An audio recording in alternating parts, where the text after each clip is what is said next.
Titanic fact. Let me tell you about the lady who designed lingerie. As Rose points out to Jack in this scene here, they played a real-life first-class couple.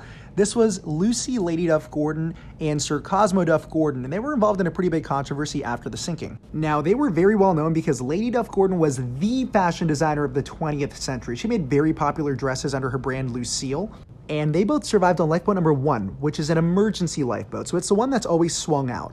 And this is the famous lifeboat that only had 12 people on it. Since lifeboats 7, 5, and 3 were the first to be launched, many passengers had already moved away from that area, and First Officer Murdoch was trying to fill lifeboat 1 with as many people as possible and get it launched as quickly as possible. This is why this boat was filled mostly with crew members and the Duff Gordons. After the sinking, Sir Cosmo was very thankful and he wanted to do something nice for the workers, so he decided to compensate them £5 each for their lost wages. Unfortunately, this led to accusations of bribery, and they were the only 2 passengers to testify in the hearings after the sinking.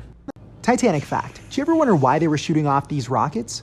Well, Titanic's crew actually saw some lights just off the horizon, and many believe they belong to this ship right here, the SS Californian. So it's generally believed that the Californian was around 10 to 20 miles away from Titanic. They then encountered an ice field and were stopped for the night. So at around 10:20 p.m. on April 14th, Californian's lone wireless operator signaled to Titanic to warn them. However, Titanic's wireless operators, who had already received multiple warnings throughout the day, were extremely busy and were slightly annoyed. So Jack Phillips basically told them to shut up and that he's busy. So after that, Californian's operator decided to go to sleep for the night. And the law at the time didn't require ships to have someone on the radio 24/7. Now, later in the night when Titanic was sinking, Californian's crew saw the lights and they saw the rockets. They informed their captain and he asked them to try to make contact via Morse lamp. By 2:20 a.m., the lights were gone and so was Titanic. Afterward, Captain Stanley Lord was heavily criticized for his inaction that night.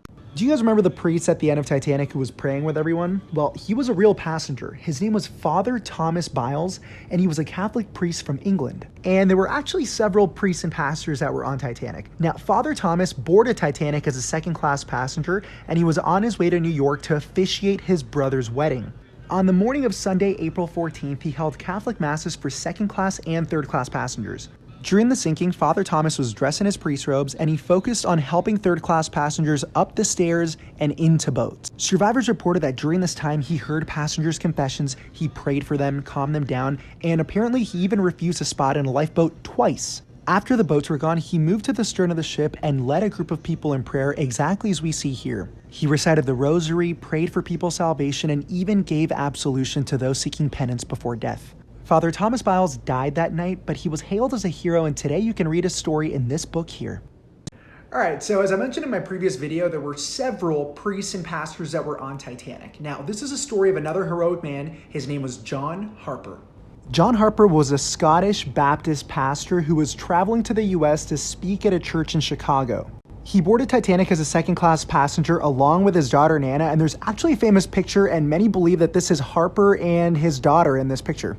Now, after the collision, Harper wrapped his daughter in a blanket, went up to the boat deck, handed her to an officer who placed her in lifeboat number 11.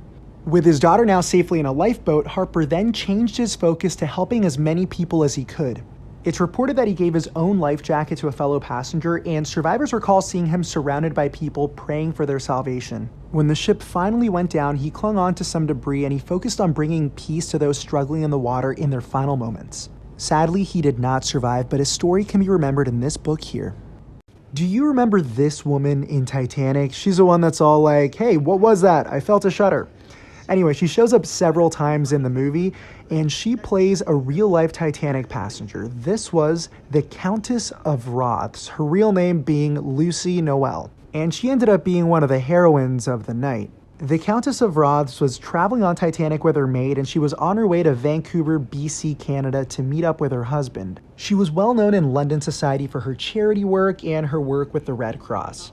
On the night of the sinking, she was rescued on lifeboat number 8 with her maid, and she took an active role almost immediately. She took command of the tiller which steers the lifeboat, she helped row throughout the night, and she also boosted morale by singing songs. And you can actually see her here in a deleted scene in James Cameron's movie. If we pay close attention, you can see the Countess of Rothes at the tiller steering the lifeboat. Let's look at that again in slow motion. There you can clearly see the Countess of Rothes, another Titanic heroine. Remember this guy in Titanic who says this? Like I said, women and machinery do not mix. Well, he plays the real Titanic passenger, Colonel Archibald Gracie, who's a wealthy American writer. A fun thing I'd like to point out, in the movie he speaks in a British accent despite the real Colonel being from Alabama. When the Colonel boarded Titanic, he agreed to chaperone 4 single ladies that he had met. Back then, it was very common for gentlemen to offer their services, any help, to women who were traveling unaccompanied. Now, throughout the voyage, the Colonel spent a lot of time socializing, reading. He even used Titanic's squash court and the brand new swimming pool. After the collision, he led the 4 ladies he was chaperoning up to the boat deck, and here in the movie, they show him with 2 of those women, and sadly, the one on the left does not survive. He himself, however, did survive on top of Collapsible B, and this is a deleted scene. We can see him clearly there on top of the lifeboat. And afterward, he wrote a detailed account of the events, but unfortunately, he died just a few months later before his book was published in 1913. Toward the end of the movie Titanic, you may remember that one officer in the lifeboat who says this.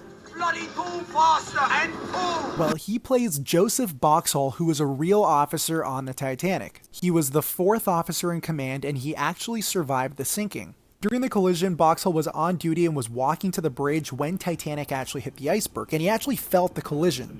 He got to the bridge at around the same time as Captain Smith, and we actually see Boxhall here in James Cameron's movie, real quick. Boxhall was then ordered to do an inspection of the ship and to also calculate the ship's position. He was also the officer in charge of firing the distress rockets. After the rockets ran out, he was placed in charge of lifeboat number 2, which was the first one rescued by the Carpathia. In 1962, he gave a BBC interview, which is really cool, so let me show you. And I got to the bridge, and the captain had evidently arrived about the same moment. And I heard him say to Murdoch, what's the matter? What have you stuck? He said, we're stuck in iceberg, sir. So I've talked about every single Titanic officer on my account, except for one. And that's this guy right here. This is 3rd Officer Herbert Pitman. He's got a pretty sweet stash. And in fact, no one ever really talks about him in history. Even in the movie, I could only find one instance where he actually shows up. I looked it up, and apparently that's supposed to be 3rd Officer Pitman. And the reason no one really talks about him is because he was ordered off the ship quite early in the night. So after the collision, Pitman reported to the bridge, where he was ordered to his assigned station, which was at lifeboat number 5 on the starboard side of the ship. He then helped to prepare and load his lifeboat number 5, which is this one right here beside lifeboat number 7, which is being launched, and then Murdoch ordered him to take command of the lifeboat and to hop in. And after that, Pitman had a relatively uneventful night, besides, the sinking, but that's basically why no one really talks about him all that much. But he was a key witness in the inquiries afterwards. This is him standing with 2nd Officer Lightoller, and of course he's got a magnificent mustache, which you gotta appreciate.